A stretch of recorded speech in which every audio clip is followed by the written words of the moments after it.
So Chris Henderson got there and he said, Garth, this club has been trying to replace Miguel Almiron for 5 years. Hasn't been able to do it. What if, and just bear with me here, Garth, bear with me. We just signed Miguel Almiron. They're like, oh, wait. We're not spending $1 billion on someone who's gonna flop. Let's go! Let's go! Miguel Almiron back in MLS. Yeah. Atlanta United. Did you see has the brought him photo back at the airport of all the Atlanta fans? I actually dude, that was so tight. Yes, so I was actually editing Charlie Boehm's. He covered the press conference, the Miguel Almiron reintroduction press conference. So I was editing that today. Go to MLSsoccer.com and read that. It's really good. But the photos we were using were from that. Their fans were hype. It's funny, like when I first heard that this might happen, I was like, doesn't that constitute a lack of ambition? You're bringing back a retread, and I was all ready for the vocal minority of the Atlanta United fan base to be like, "Oh, we're bringing back a retread. Yep. What happened to the ambitious club I used to know?" There's been none of that. No one's chirping. They're stoked. They're like, oh wait, we're not spending $1 billion on someone who's gonna flop. Let's go. Let's go. So my other first thought was, I was thinking Chris Henderson just got there. I was like, I see you, Chris. Yeah. Because Atlanta United have been trying to replace Miguel Almiron for years. They tried it with Barco, bust. They tried it with Pity Martinez, monumental bust. They tried it with Thiago Almada. Better, closer, but still didn't reach the level. It didn't quite hit the same. Yeah, it didn't quite hit the same. It was still a knockoff. So Chris Henderson got there and he said, Garth, this club has been trying to replace Miguel Almiron for like 5 years. Hasn't been able to do it. What if, and just bear with me here, Garth, bear with me. We just signed Miguel Almiron. Garth said, by God, you're right. You're cooking. Chris, you're cooking. Just picturing Garth saying that's pretty funny. Chris, you're cooking. Chris. With the goatee and everything. Yeah, you're cooking. Let's bring him back. And they called his agent. They said, hey, does he want to come back to Atlanta United? And Miguel Almiron was like, yeah, I'll do that. Yeah, why not? Now he's back. So I did think that was, I was getting a funny visual of them talking about like the replacement of Miguel Almiron being Miguel Almiron. But then I thought about it a little bit more, and I was thinking of it from the perspective of, like when the Sounders got Ferreira and people were deriding it. Part of the problem I had was the analysis was literally you didn't hear the people deriding it say one thing about like his game. No. Like what he brings on the field. So the dumb ones were. Right. Yeah. But so like I was thinking about this, like, all right, take the nostalgia out of it, take the retread part out of it. Like what type of player is Atlanta United getting with Miguel Almiron? I mean, to me, Miguel Almiron is a baller. Oh yeah. He is very good. I was thinking about how like his original run with Atlanta United when him and Joseph lit the league on fire, the stuff that made him so good.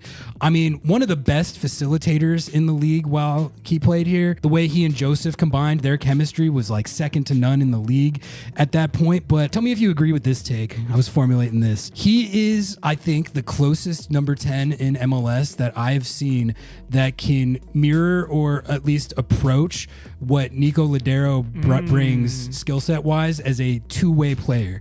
Almiron's motor is just nonstop. He plays with his hair on fire. Yeah.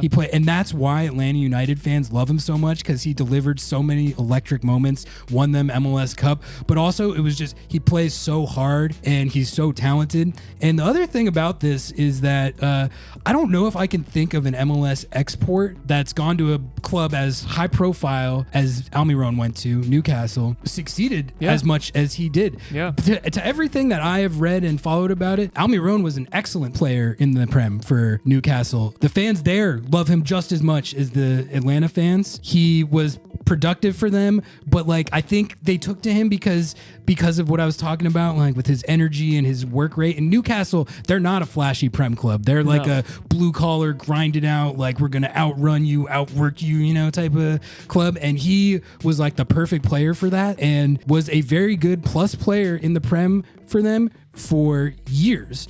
So Atlanta United are getting a Premier League plus Premier League 30 quality. Premier League goals. Yeah. And it's like just his game transferred very well. Yeah. Like he was not just at that level, but he excelled at that level. They're getting him. He's only 30. He's been grinding in the Prem for the last 5-6 years, been playing at a super high level. I don't know. I got to consistently for 5 years in the Prem is impressive. Yeah. Don't want to give money to the oligarchs, but love lobbing Scorchers? Do we have a deal for you? MLS Season Pass is back on Apple TV with access to every single MLS match, including Leagues Cup and the entire Audi MLS Cup playoffs with no blackouts. It's not just the games, you get total access to the pre- and post-match MLS 360 whip-around show in both English and Spanish, and get live look-ins and highlights from around the league, as well as full match replays and recaps. Now, you can support our show by visiting lobbingscorchers.com/Apple TV to purchase your subscription and support our show. Lobbingscorchers.com/Apple TV. Please, don't let the oligarchs win. No, I mean, I got to the end of like thinking about all of this, and I was like, I think this might be the best move anyone has made all offseason. Yeah, like, it might be. Like that. I think it's like such an obvious move that I don't think they're gonna get like credit for it in the way they did when they broke the bank for Almada and Barco and all that stuff. Right. This is a really good move. No, that's a really good move. I agree. I mean, I'm just stoked to have him back in the league. Yeah, he seems like he's fun like to watch, and he's like known for being like a cool guy as well. Yeah. I just damn it, I wanted Atlanta United to stay bad, which him alone might not necessarily make them good, but like they've had a pretty good offseason outside of this. They got a lot of praise from the pundits for fleecing Matthias Klick off DC fire. United, but I think he actually skill set wise is theoretically exactly what they've been missing. Atlanta United, they break the bank for all these really flashy, like talented on paper attackers, but their midfield, I feel like, has just been like so mid to bad for years. They've been throwing guys out there like freaking Franco Ibarra or Santiago Sosa, who they paid a bunch of money for and was a bust, and they just have they've had no personality or energy or dynamic play from those midfield spots for like 4 or 5 years now. So like Almada, basically their plan was just like give it to Almada, have him either score a worldie or kick it to Giacomakis. Right. And that's it. There's like nothing beyond that. Klick is a guy who can add like some of that stuff that they don't have. So I think that was a really good pickup for them. Marinchuk they brought in last year, who doesn't seem like a carry the load type player to me, but is a really good in the league will be interesting to see. And then when you have now the carry the load player with Almiron, I think Atlanta is going to be improved this year. I've said that every year for the last 2-3 years, and they're always mid again. Yeah. But like I think with Chris Henderson in the mix, I like this Almiron move. Like I'm gonna go ahead and predict a step forward for him.